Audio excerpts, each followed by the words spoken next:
Ang mga kandidato na nangampanya pa rin noong Semana Santa ipatatawag ng COMELEC. May balitang pambansa si Luisa Erispe ng PTV. Luisa. Alan, i-issuehan na ng show cause order ng Commission of Elections sa mga kandidato na nangampanya pa rin noong Huwebes at Biyernes Santo. Ayon kay COMELEC Chairman George Erwin Garcia, 4 ang nakita nilang mga nangampanya noong Semana Santa.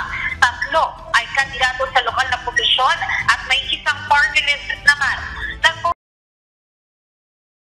Ilang basta pagbati o pakikisa sa Semana Santa, kundi meron pang nakalagay na vote for.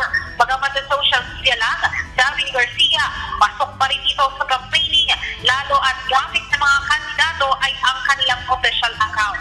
Giit pa nga ng COMELEC, sana hindi na nila tinaon ng Huwebes at Biyernes dahil hindi naman bawal kung ginawa nila ito ng Sabado de Gloria o Linggo ng Pagkabuhay. Hindi naman anya agad nakaharap sa disqualification case ang mga kandidato.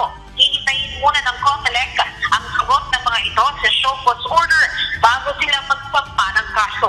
At yan muna ang latest. Balik muna sa iyo, Alan. Maraming salamat, Luisa Erispe ng PTV.